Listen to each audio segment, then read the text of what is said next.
Okay guys, we are going down to the Ark. We're just gonna take this little path right here and walk through Nuri's field. You can see they've been harvesting this time of year, all the hay and wheat. And we're gonna make our way down to the boat site. It's a very beautiful first week of August here. Not too hot. It's been amazing this year. Usually it's very hot here, but today, as they say, is Hava Guzel. Bugün Hava Guzel. So it's a good day to be out filming. You got a slight cool breeze, nice summer day. Now we're in the mountains of Ararat.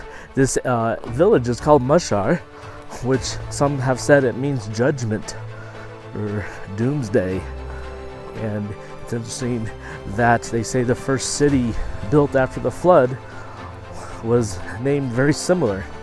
So you have all these different names pointing to this idea that we're where civilization restarted. And on that mountain up there, the top ridge, that is called in English "where the crow won't land." And remember in the Bible, the raven that Noah sent out came back because it could not find land. And they have that ancient name up there. And there's in fact a lot of crows in this area and ravens, and they're quite big. Especially I've seen their huge nests in Arzap, or Saglaksuyu village. That's where the drogue stones are located. Just about, I think, 15 or 20 miles from this site. So this all here is Nuri's land, and you can see that up there's the visitor center. So they built it on a hill, and you can see the rock outcrops here, the different types of rocks. They're all this a reddish or orange, they even say pinkish or purplish type rock. Now those rocks here on this hill that we see, and then the rock all across the valley, they're the same rock types. The one way over there you can see facing us, we're looking east, and that is the exact same rock you find up there. And you can see I've done an interview with Dr. Salih Barak-Tutan right there, talking about the geology. But that big boulder, actually a couple boulders in the middle of the boat, people just without knowing geology will claim that that is the same rock, and thus, you know, this boat formation was actually due to mud flowing around this basement rock sticking up. But that's totally false, and it's actually a different type of rock, and it's very similar to the rock you see at the very top, that Saddleback Ridge. That's limestone. So these are all sedimentary rocks here due to the flood, and you find fossils all through them. But yeah, the rock in the middle of the boat is not the same, and that is key to showing that this object actually came down from higher up. Now there is a Turkish article that was peer-reviewed and published that talks about this boat formation actually being a solid rock that came down from above. They said a block of limestone, and that was the guy's theory, that it was a solid rock. And then over the years he claimed glaciers and natural weathering created this boat outline. Now first, before I continue on that thought, you can see we're going through a muddy area.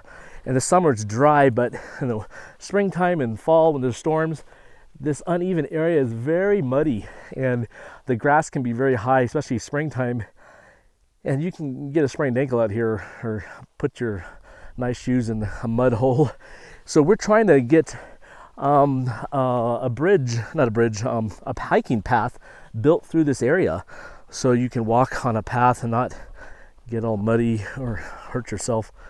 But anyways, this Turkish article was talking about how the solid block of rock came down from above and got stuck in the side. Now we're going to walk over to this ridge so you can see the Ark as we get closer to it. So again, that idea, it's very actually similar to the theory that this is actually the remains of the boat that came down from above and ended up here. But the problem with the man's theory, and I forget his name, it was like Murad, but his theory that this is a solid piece of rock, I don't know if he's been here, because that's not true. I mean, the limited core drilling, these ERT surveys, GPR, even looking at the sides of the boat, you'll see that it has nothing to do with being a solid block of rock. It's actually dirt. And so there is structure down below, but much deeper. I mean, what the ERT is showing is that we're looking at 30 feet in some places. The GPR, we're seeing things at 3 to 6 and 9 meters down. So in like the right angles right over here, we're seeing it 7 meters down. So this solid block of rock theory is rubbish, and that's basically the most recent published article in a journal about this site, suggesting that it is totally wrong. Even at the end of his article, he was talking about how we need to do geophysical surveys to see inside. So this was published, I believe, 2010, and so he's ignoring the 1980s surveys done, and he doesn't mention the 87 survey by Baumgartner or Solly, and he doesn't talk about, and of course he didn't know that in the future, in 2014 and then in 2019, complete scans were done using ERT, which uses electricity, and then GPR to map this out. And then most recently, 2021, the governor's office here hired a Turkish team of geophysicists to scan the boat with ERT. And they did the most complete ERT scans out there, but we have not yet seen the data or the results. But at any rate, from the limited info we had about it, they told us that it was showing that this was a unique structure in this mud flow. So let's look at this mud flow here. I'm going to change your view so you can see we're in the middle of this uneven landscape that collapsed during a couple earthquakes. The first they say was 1948 or 49, and then we had the others later on. And as you can see, we're in this valley in between these hills, and this is where the boat formation is, on this western side of the valley. And you can see Mount Ararat and Lesser Ararat in the distance, and the giant lava beds down there. So this formation, you can see Nuri right there, this is unique. And so others will claim that, well, if you look now on Google Earth nearby or on the sides of Ararat, you will find the exact same boat formations, which is really interesting for them to say that, because in the 1959, when the Turks were doing this survey, especially Durupinar, who is the cartographer working in Ankara, he was looking at all these aerial photographs taken by the military, and this is the only one that caught their attention and that popped out. There was no fleet of ships, So the so-called other formations, if you look closely at them or look at them in 3D or walk over there in real life and check them out, they don't have the exact. They don't look like a boat. They're not the size of Noah's Ark in the Bible. They don't have they have the pointed end downhill if it's due to fluid dynamics. And so that's one of the reasons why this site is unique, is because the pointed end is uphill. And so this idea that a rock was in the middle of this mud flow and then the material flowed around it and formed the boat shape, it doesn't work, because that would mean the pointed end would have been downhill right here instead of the rounded end. And so it goes against the laws of fluid dynamics. So that's just some of the information about this that I wanted to share as we're walking around. We're going to try to go over this ravine. I'll get close to the ravine so you can see that the water over the years has created this. There was an earthquake between 1960 and between the time Ron showed up in 77 and then 79, especially when he took his photographs, that the sides of the boat fell away. Now Ron had thought that it was an earthquake in 78, I believe, or 79, that caused he said he prayed, and then he saw in the news it was an earthquake, and so he wanted to check it out. So he got out here, and the boat was basically had popped out of the ground like what we see today. But what is interesting, though, there is a photograph from 1973 that was published in 1976 in the Creation magazine by Dr. Burdick, a geologist. His photographs from his 73 trip here with Earl Cummings, it shows exactly what we see today. A little more erosion today on the sides, but the boat had already popped out. So there was another earthquake we need to find that had caused this formation to the sides to pop out and then the dirt around it to fall away. It was not the 78 earthquake like Ron thought. Now that got his attention, so he came back. But the earlier photo from 6 years earlier, 73, shows that this formation was already like this. So between 1961, when our Guler was photographing it with a low-flying airplane, and 1973, when Dr. Burdick was here, there had to have been another earthquake or two. We're in a seismic area, so that can definitely happen. But that's something interesting that most people didn't know about. You just have to study these old photographs, and you'll see the change over time of this formation. What is interesting, while this mud flow has changed and you have new ravines and deeper ones every summer, every winter, especially like over there, you compare the old photographs to the new ones with our drones and other people's photos, you will see that this earth flow, as technically they call it, or mud flow, it does change every year. But the boat formation has not changed. So when I pan back up here to the boat, it's still 300 cubits long. It's still 138 feet wide in the middle. It still has the exact same boat shape. It's just more rugged on the edges where the erosion has occurred and where animals and people have walked on, especially at the top south end. It's more padded down the edges because people walking around, or especially the animals, the sheep.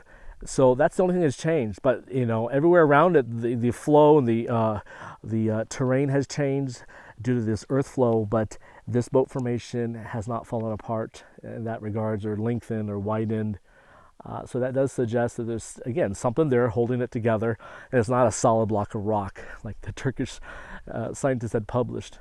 Let's get over to the boat, and the most typical way we get down here, unless you want to go up and down that ravine there, is to walk to the downhill northern end of the boat, like I'm doing now, and cross the ravine right here.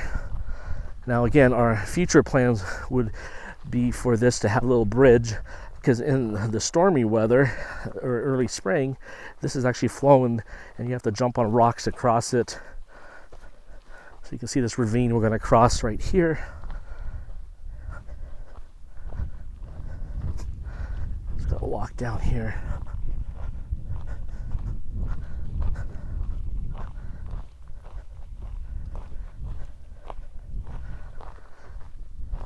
Again, guys, this is a beautiful day. We had unnaturally cool weather this summer, so that's been a blessing, because I actually like it when it's in the 70s and low 80s versus 90s or over 100. So this is the place we cross. There is water coming down. Now Uzungeli village, or Mushar village, they do have a spring there where they get their local water. I've drank from it many times. Great tasting water. But you can see, I want to stop up here and just talk about the erosion that's going around the ark here and the importance of it being preserved. Look how big it is. When you're up in the visitor center, it doesn't look that big, but it's exactly the length of the Bible. And when you get on it, you're like, wow, this is a lot bigger than I thought. I'll get Nuri. Hey, Nuri, could you walk over to nuh'un? Okay. Yeah, I'll get you a video. So this will give us a size comparison with Nuri, who manages the visitor center. He'll walk to the end there. But what I'm pointing out while we're waiting is that this eastern side, the left side there, you can see how much eroded. That's fallen away, and it created this like 30-foot drop in some places, versus you look at the 1960 to 61 photographs, 1959 original photo. The mud flow was just at the top of there. It was the same height, maybe a little above, but it's at the rim, you can call it, of the boat. And now it's all fallen away, kind of exposing the edges. And so there's something that's keeping the soil together. But this boat formation has to be preserved. We need to keep, especially the animals, off of it. But they need some type of system. And the different scientists I've talked to, I've heard of 3 different proposals or parties interested in preserving it by redirecting the water away from the boat uphill, planting trees, putting a fence around it just to limit access to it. So the different methods, and of course Ron had the idea, and even the Turks, to cover it, so you see, and Göbekli Tepe. But that's just tons of money, and then you wouldn't get the view anymore. But that we'll just see what happens. But there's Nuri. He is standing there on the lower northern end. That's the rounded end, and so from his point, as you walk all the way to the pointed end, that's about 300 cubits. I don't know where exactly in that area is 300 cubits. I think it's at the very end, just towards me. But we've measured it. People have done it with lasers. We did it with tape measure, which is not 100% accurate because you're kind of going along the ground with the topography. But again, it's not off. It's not like 500 feet long. I mean, like 500 meters long. It's exactly 300 cubits, which is 515 feet long, which in meters I think is 160 meters or something. But anyways. There's Nuri on the boat, and we're going to try to get over to him. But you can see there's water that drains here. This is like a little marsh area, and it's usually full of water year round, or mud. And so we're going to go up to the boat formation and walk along it. I think we'll first go up in the middle of it. And make sure I don't step in the mud here. You can see the water. A nice breeding ground for mosquitoes. I just got bit earlier, but let's get up here. Now I'm not a geologist, so nor am I an archaeologist. I'm just a researcher who is very interested in this. I read up a lot. I've been here many times. Now I live here. I used to talk to Ron Wyatt and David Fasold, Bill Shea, and these researchers many times in the 90s. When I was in junior high and high school. But yeah, you see all these different types of rocks here. Volcanic, you have basalt, you have sedimentary rock. Even Dr. Salih Tutan said he has seen a granite here, which is unusual. And he said he was in the mud flow, he found a piece of granite. So obviously it was laid down first and weighed deep and got pulled up to the surface, and all the geological processes that form this area. But in the area we're in, these are sedimentary mountains or hills. All the rocks up there and over here, these are sedimentary rocks, and the rocks in this mud flow are a mix. Now there is basalt, so people will ask, well, is this a volcanic flow that turned into a mud flow? And according to the scientists, no.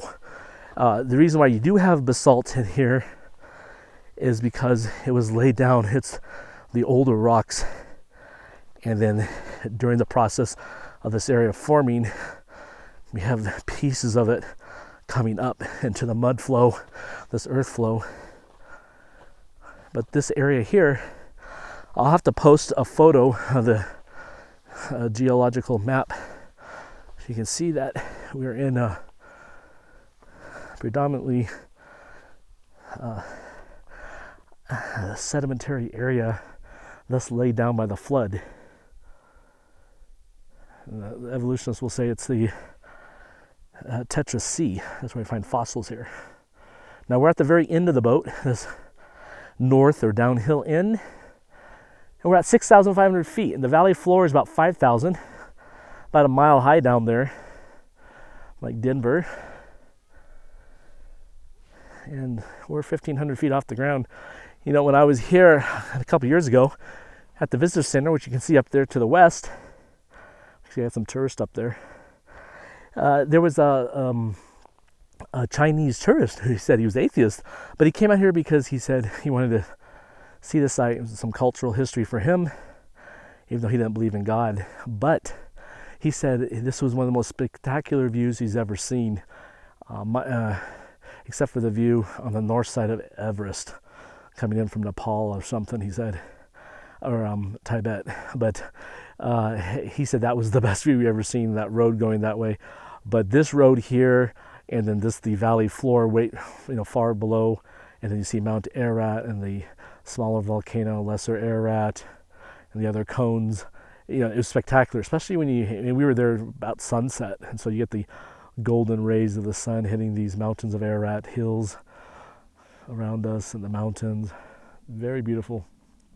So again, so we're in this bottom end. So the thing about this boat formation, when you come out here, it's covered in dirt, and it's then of course grass growing on it. And of course, when you're on it, it's very hard to show people a video. That's why drone video is great, and being up on the visitor center is great because you can see the boat formation. But because it's so big, when you're on it, it's just like, wow, we're okay. Here's the boat, but it's hard to show people unless you had a high altitude photograph. So we will, we have lots of video and photos of this site, but we took some more with the drone today. We got up to, I think, 1,200 feet, 400 meters off the current elevation. And we'll post that or put it in with this video so you can see what it looks like today. Now, 70 feet from this bottom end here. So here's the end. Now, sadly, some people have dug there and there's an erosion going on. But 70 feet up from there, up this little valley, this is where Ron demonstrated the radar for the governor's office in 1987 when they dedicated the building of the visitor center. And it was in that area that Ron noticed on the readout from the GPR that there was something right below the surface, less than 2 feet down. And so the governor pointed to one of the soldiers and told the guy to dig it up. And that's when they pulled out what's called the deck timber, the one that has different layers in it, and they've thin sectioned. Now, critics will say it's a type of basalt or natural rock. And Ron really believed it's quite heavy. It's like 13% iron. It's like 30 some pounds, but he believed it was laminated petrified gopher wood. So, you take your pick what you think it is. Now, I was around when they did a thin section, or they cut pieces off of it at a friend's diamond tooling shop in the early 2000s. And I know they did take pieces of it to a lab just to see if they could find any cell structure, and they did not. So, there are two types of ways wood is petrified. One that preserves every single cell. Then you have ones where the wood rots away and a mold is created of the outside shape and such, but the inside's not preserved. But then you got to wonder about, well, the inside's showing layers, so it's very odd. But for now, unless someone does more tests, that's all we know. Oh, Nuri's pointing out that we got some erosion. So this whole piece here is an example of something that will fall someday, and then more of this eastern edge is eroding unless it's preserved. And you can see right here where it's eroding away, and we got a big hole. Look at that. So I'm not going to step on it. And then, wow, there I go. As we walk up this eastern edge, you can see how jagged it is and how steep this drop off. I would hate to fall off of this, but it's 10 meters or so or more. Now, if you remember those old photographs, and I'll post one of them with this video that shows, I think it was Wilbur Bishop who took the photo. It's a color one, and you can see the earth flow, or the earth at that time, the field was just right up to this edge. There was a slight uptick right around where the dirt was kind of going around the boat formation, but it wasn't like this where there's a big drop off. Now, according to the locals, including Nuri's uncle and his mother, who remember the 1940s and were living in the village nearby, this whole area was like the hill over there. See how smooth it is with grass growing and all even terrain, not rugged.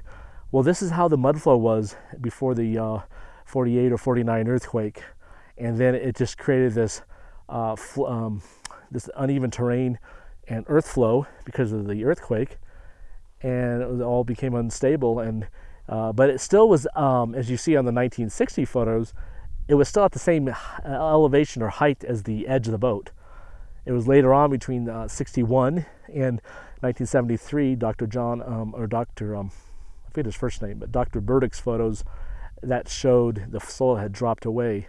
So sometime between that, about almost 9 years, that there was another earthquake that dropped this way by 1973, and thus kind of popped the boat out. And this is what we have today.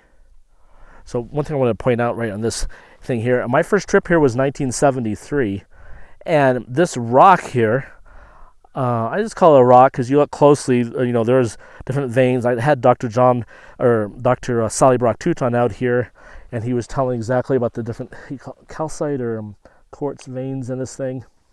He explained the type of rock it was. But there are definitely different types of metals in it. And one thing that's interesting is that they used to have, and it's poorly preserved now, and people have been chipping at it and the weather. Used to be two oval shapes, two round shapes right there. And I sent the photos back then. I was, print photos. So I sent the negatives to Ron, and he examined them, and I pointed this out, and he said this looked for him, it looked like oxidized rivet, because he had found about 1991 or 6 years earlier, his tour group had found this rock on the top southern end of the boat that looked like a fossilized rivet and had very interesting metals in it. And it was found on the southwest side, but outside the boat it had rolled off or something. And one of the tour members found it. So we had found this in 1997. I showed it to my partner, the travel partner I had at the time, Bill Fry, who's passed away. And so he published it and passed it around, my photographs. I think he took photos too. And then later in 2000, I guess Kevin Fisher visited the site, and he took samples, and he was saying that from his lab analysis that the metals, the elements in these two oval shapes matched the same elements in Ron's rivet. So that was interesting.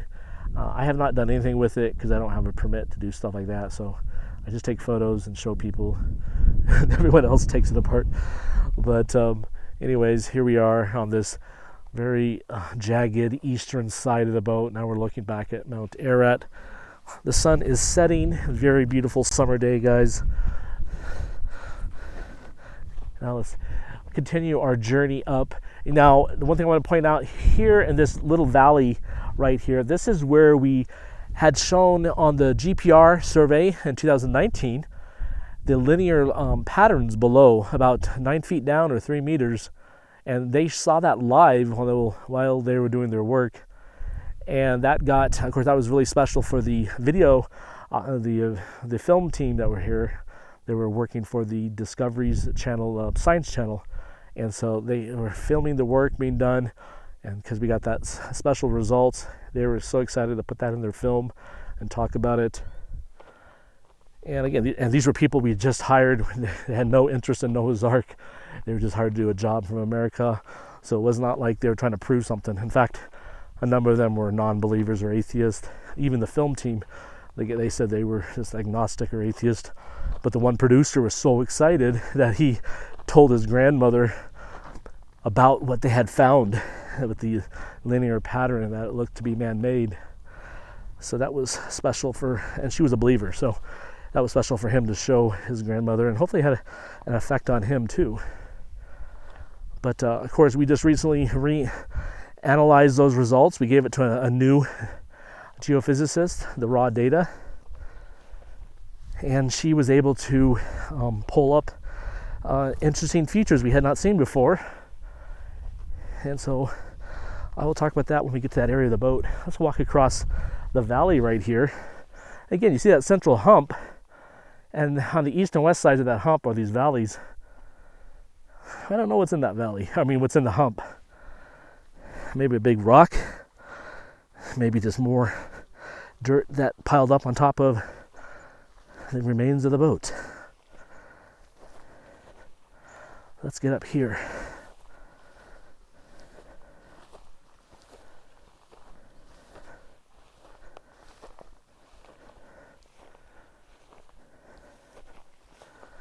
Okay, so we're on the central rock outcrop. Now, without doing any scans, and people just looking at photographs, they have declared that this is proof that this is a natural formation. Catch my breath here. But I'm just going to pan around so you can see the extent of this rock. And it's mainly on this west side. See, the east side does not have it. But what's the ERT, GPR, and geological analysis of this area has shown is that this is a couple of rocks below. It does not connect with the bedrock. Ron thought it was bedrock and the boat got snagged on it, but it was not. Put my water down here. I'm just doing this live, and not live, but raw. So if I even edit this later, maybe I won't. Just put it all up. But anyways, so it's showing that this rock is, number one, a different type of rock than the purplish red rock that forms the base of those hills over there. And the rock you see over there, the same reddish rock, it is not this rock. So those who haven't been here or done any analysis of these rocks, they don't know any better if they're not a geologist. So as Dr. Sally Rockout pointed out, this rock is actually the same type of rock that you find up there on the ridge, the Saddleback Ridge that's above the boat. And that basically suggests that this rock rolled down onto the boat where it's at now, which probably is unlikely, or when the boat came down from higher up, it came with it. It rolled into the boat and then the boat came down altogether, which is the theory that Ron and others have suggested. Now, that one Turkish geologist who wrote the paper saying this is one solid rock right here, and that's why we got this formation. You can see it's dirt. All the edges are dirt. It's not like a rock that's eroded. And but he knew, I guess, about this middle rock being the same type of rock from above, because he was suggesting that the whole boat is one big block of rock that came from above, because he knew that this rock is same as the rocks, the type of rock at the higher elevation there. So that is interesting. But no, this is not one solid rock. Now, we're in this middle section, basically the middle. It's kind of, I don't know the exact point on the 515-foot long boat we're at. But what's interesting is that in this area close by, I want to say kind of like right here maybe, and around over here, this is where we're finding the central atrium. This is something new that no one had seen until we did the GPR in 2019 and had somebody analyze the data. A geophysicist who had 40 years experience. She has her own company in the eastern side of the U.S., I think New Hampshire or someplace, or Connecticut. And she's seen this central void in the middle, which is kind of like what you see on the Ark Encounters replica. They have a central atrium where the light and air can hit all the decks, and maybe they use to lower supplies in, or part of the ramp system, who knows. But anyways, this GPR results is showing that. And then from the central atrium, we're seeing a tunnel. And she was wondering, the lady who analyzed this was wondering if we had dug a utility line through here. And I said, no, we're in the middle of a field. There's no utility line. No one's ever dug through this area. There's Uzingeli village. And but she was thinking that that's what she was seeing, because she said there is a tunnel that you could probably walk in hunched over that hasn't all the way filled in with mud, and it goes from this area all the way up to the end, and there's another opening at the end there, like maybe an area for more storage at the tip of the boat, the bow. And so that was quite interesting. And so we're kind of walking along this central hallway, and on either side, here's what's really interesting, which we have not published. There's very faint data, because it's pretty deep, but it's showing what looks to be rectangular or lines, rectangular rooms, or whatever you want to call it, structure on either side of this central hallway, suggesting rooms or storage areas or cages, whatever you want to call it. We're talking about Noah's Ark, so everything has to, we're thinking on, like, it's a boat, and so there's cages in it and there are rooms. But at any rate, you can call it what you want, but there's a central tunnel, and on the sides of the tunnel below it, it's showing these rectangular linear shapes that suggest that something more preserved down there than we realized. So maybe that's, at that depth, we're looking at the bottom deck, probably the top of the bottom deck, and then the hallways going along the middle deck, and then everything else is gone. So definitely has been decayed and ruined. And this is why I don't understand. People get so upset and they say, oh, the Bible says the boat was not The ark was not boat-shaped. It didn't have anywhere to go, so why did it have a pointed end? And why would they make it a boat when it was called an ark? And so they don't like this idea when you see something like this. They think that's just natural. Well, a couple things to point out. The first, I made a little short video about this. The word ark has nothing to do with the shape of the vessel. It's talking about what it was used for, the purpose. And you can see different shaped arks or bulrush baskets in ancient Egypt. And I showed that in my video from the the Egyptian Civilization Museum in Cairo. You have, square ones, you have oval, round ones, and rectangular. So, take your pick. Whoever's making these bulrush baskets that Moses was in, they had the same, they used the same word as Noah's Ark. They call it an ark. That had nothing to do with the shape of it being a rectangular box like people claim the ark is. So get that out of your head. There's no way a barge that's a box would survive a storm. It'll be capsized over and knocked down and sunk. But and then they say, well, why would you have a pointed end if it's not going somewhere? Like, it's not a sailboat. It's true, it's not a sailboat, but the pointed end helps it cut through waves that are coming in on it, and suggesting that there were drogue stones or other methods to keep the boat pointed into the waves. So again, we weren't there when it was built. The Bible's very limited on what it says on what all the details of Noah's Ark was like, but we just know they had 3 decks, 1 door, a window around the top, and the width, height, and length. So you can hear the villager going up the hill on his motorcycle. Nuri, is that your Kurdish? No? No? Motorcycle. Yeah. Kurdish? Kurdish. No. Oh, no Kurdish. Okay. No Kurdish. His Kurdish. Amjad. Amjad. Okay. Well, I know his brother has a motorcycle. He said it's someone related to his uncle. That one. Again, look at this view, guys. I could just live out here. It's so peaceful. I've been talking so much. If I just stop talking, you can just enjoy the nature.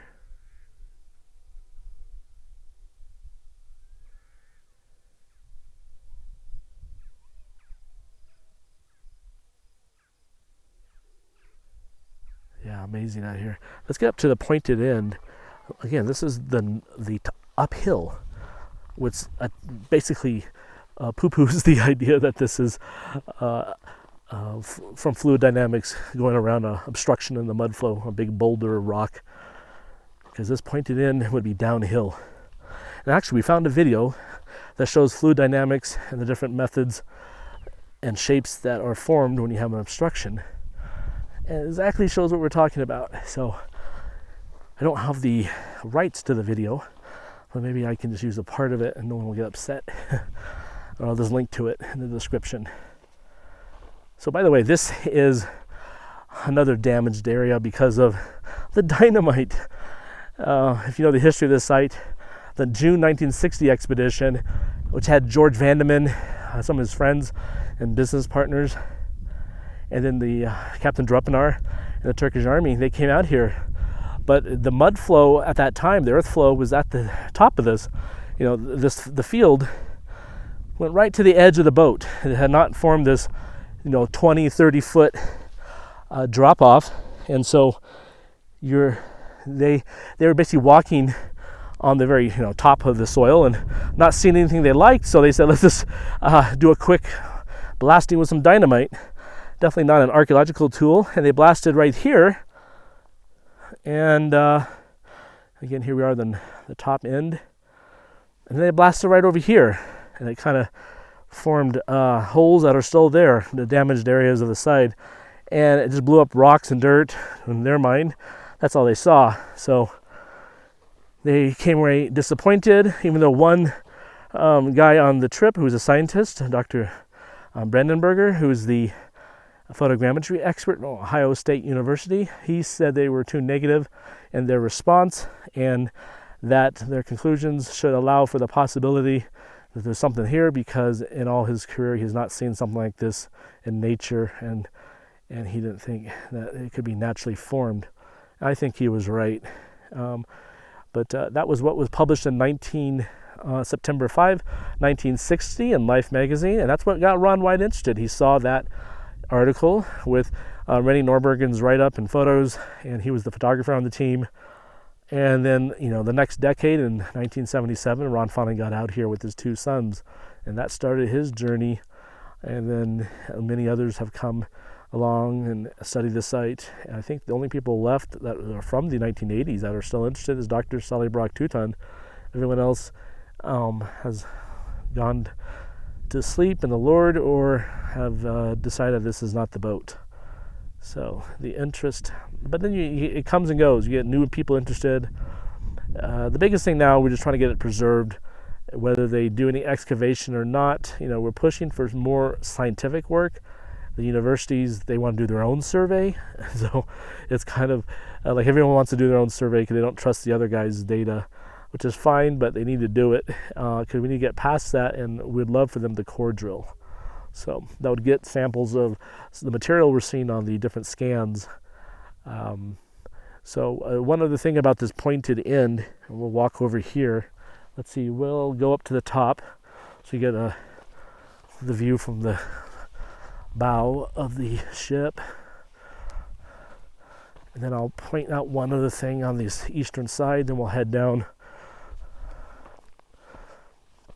It's very hard to walk up here when it's muddy. We were filming here with a Russian TV crew with Rick Renner's ministry, and it hailed on us as we were leaving, and it was so muddy right there. I just walked up, but here we go. We're at the top of the boat. Do the Titanic. I'm on top of the world. Anyways. Now, if you look at this, you'll notice how jagged or uneven these edges are. Now, this western edge, it was pretty even in those 1961 Arguler photos, the 1960 William Bishop's photos, even the 59 high altitude photograph that Durupinar saw. This western edge was well preserved, and it's like we have almost a straight line along the boat. You can see now where they've blown it away, and then where sheep and people, especially the sheep, have walked, it's just worn it down. It really needs to be preserved. And we talked about this eastern side here on the right, and how it's the same thing. It's the soil dropped away because of the earthquake, but then it exposed the sides, which is great, but it also has made it exposed to erosion and the weather, so it needs to be preserved somehow. But if you look at ancient boats, if you were to find this on a smaller scale in, let's say, Norway or England, someplace in Europe or Italy, like where the Roman ships were, people would say, this has to be just looking at the topography from above, that this is due to a decayed ship below the ground. As the ship decayed, it affected the topography, the shape, the soil content above ground. Or on the top, and so that would be a normal theory. But here, no, this is all natural. This is not no such thing as Noah's Ark, because this is how wooden vessels decay.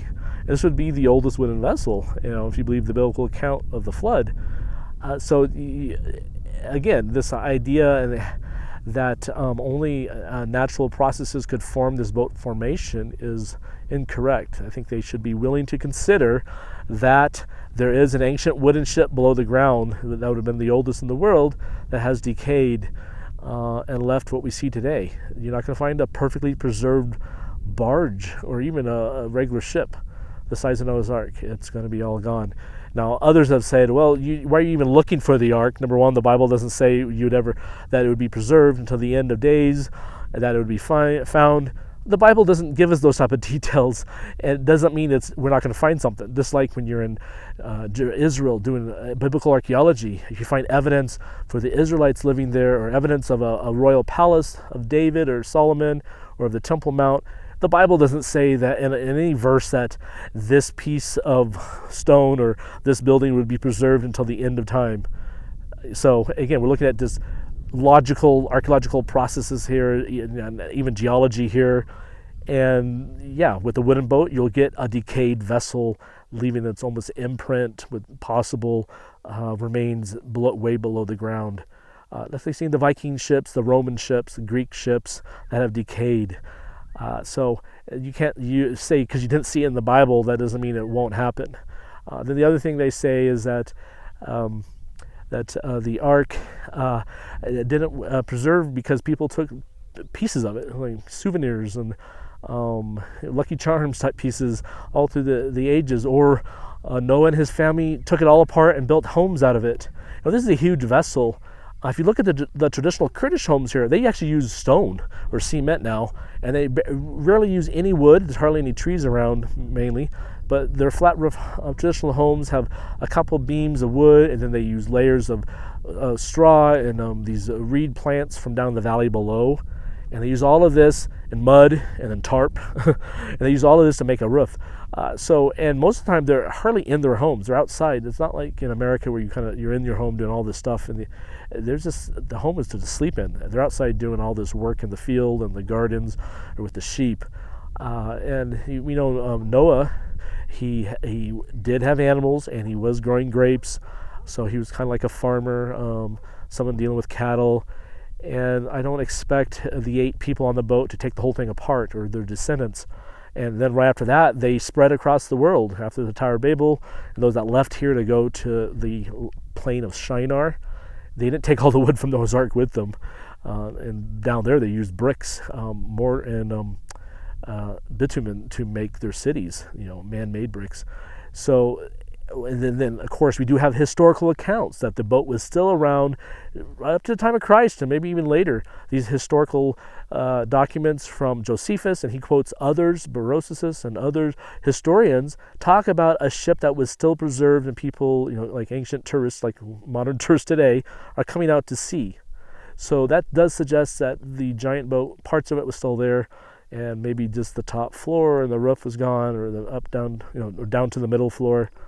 So the idea, just from historical documents alone, we can disprove the idea that Noah took everything apart and that there was no more Noah's Ark. Well, the sun is going down. Nuri's wife said, they have some food for me. So I'm going to go there. It looks like my ride is back. Let's see what else I was going to show you guys. That's right. I was going to show you one more thing without sliding off. Let's go down the edge right here. I just want to point out there's so much to talk about in this area, and this video is already almost an hour long, but it kind of gives you just what it's like to be here, because not everyone can make it out here. But if you can, please do visit our tours, or come on your own and just call me, and if I'm around, I can show you around. But if you do go on one of our tours, we have 3, 5, and 12-day tours of eastern and southeastern Turkey. So don't be shy. Give us a call, or actually send us an email. There's a contact page on the website, noahsarkscans.com. So this area here, this is the famous, what Ron called the mini excavation. He said he had permission to basically scrape off a couple inches of the top soil on this exposed southeast side of the boat. And the pointed end is just right up there. So after him and Richard Reeves shaved this off, they took before and after photos, and it showed the different color, like vertical striations in the soil, and even a horizontal darker layer below it or behind it. And it suggests that these were decayed particles, the remains of the ribs of the boat. Now today, as you can see, there's not much there. You have rainwater going down around, just going off the sides, so you see the lines for that. And you do see the erosion going around this here too, again forming vertical shapes, but you don't see those light and dark material that Ron saw. In fact, even as he said, the one summer later, or by that winter, you couldn't see it anymore. Now, a certain time of day, especially this, let's say early, early morning, when we did a drone shot with the sun hitting it, you can see parts of the light and dark striations, like the light is hitting whatever those particles are that make it lighter color. And so when the beams of sunlight hit it, you can see parts Ron thought were the pieces of petrified wood. Now, the only thing I can say about this is, besides that you can see kind of parts of it still, but that I always wonder why no one has taken soil samples and done microscopic chemistry analysis of the light and dark areas to determine why is it light and why is it dark and all that. So until something like that is done, it is difficult to point to a scientific paper saying, hey, this is pieces of petrified wood or whatever. Now, not to throw cold water on the idea that that's what it is, because I believe this is Noah's Ark, but there is a place down the valley, and I could post photographs because I've seen it driving by, so I've stopped there like 3 or 4 times now and documented it. But where the rainwater is going off a side like this, and you have light and dark vertical striations. It looks exactly like in Ron's photo. When you get up close, you can see that the light is actually material from above where the water has washed over the edge, and that lighter dirt layer is now forming a vertical column, and behind it and to the sides of that are the volcanic ash, the black dirt, and so that's, you get the dark lines. So, I mean, if I were to be a critic, I would say that, well, that's what he saw here. But again, that's why we need testing done. The better the tests are, the better it is to make a case that this is Noah's Ark. And I believe it's Noah's Ark, but just because I believe it, and doesn't mean that it is. But I think the evidence shows that for nature, it's hard for nature to create something like this. So if it's not natural, then what is it? What's holding this together, by the way? And I mentioned that before. The mud around it changes every year. This object, besides the erosion on the top edges, has not changed. So something's keeping this together. Dr. Sallybark Tutan realizes that too. We had a couple tourists point that out too, that the soil is harder, it's different. And so Sally wants to do testing of this soil, the chemical analysis. There's some other type of tests he told me that I don't know the name of, but it's basically showing that they'll show why that this boat formation is there, and the soil is a different chemistry than the surrounding area that's changing every year that you see right here. Let's get to the other side. Let's go back up here. And we'll walk down the west side, and that'll be the end of this. Like, this will be a little over an hour long. I'll get this uploaded so those who can't make it out this summer on our new tours, you can just watch it. Now we have a person coming, a friend of ours, in a couple weeks, and we're going to do the 12-day tour with them, and we're going to video everything too, make that video so you can kind of see the sights you'll get to see on the tour. You can come next summer. So let's walk down this west side.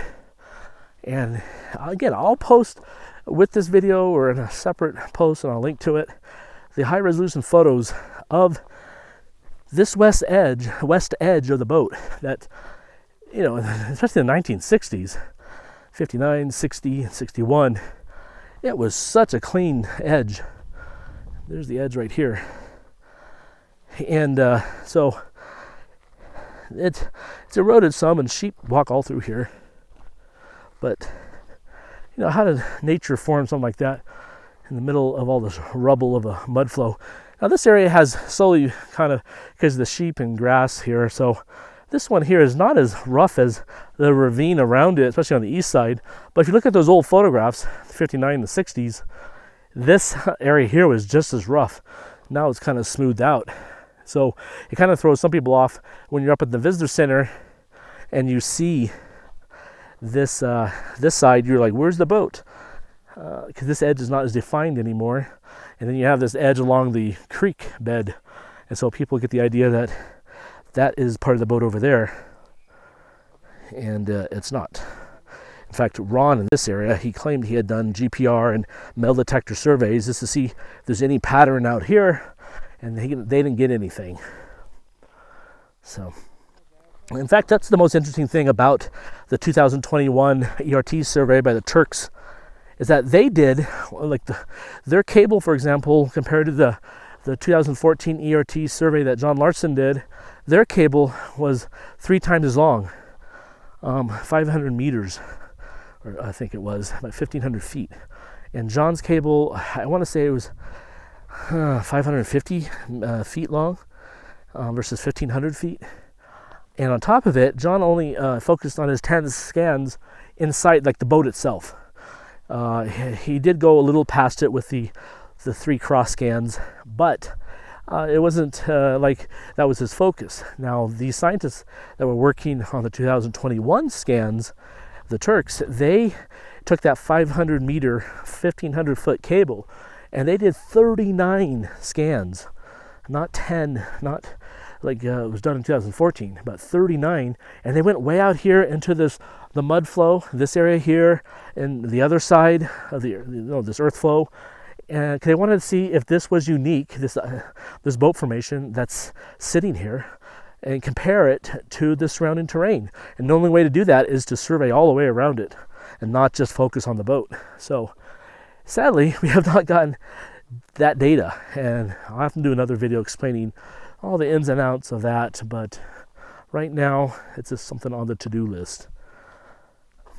And we saw the initial results, by the way, and it was showing something that's below the surface, and what you see above ground, where the boat formation is.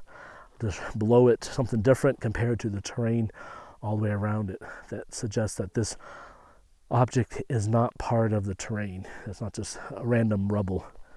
So here we are, we're going down this west side, and this is one of the big drop-offs here, 20 feet, I think.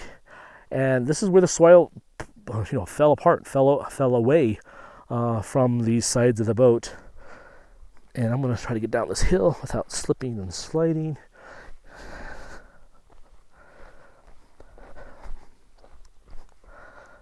And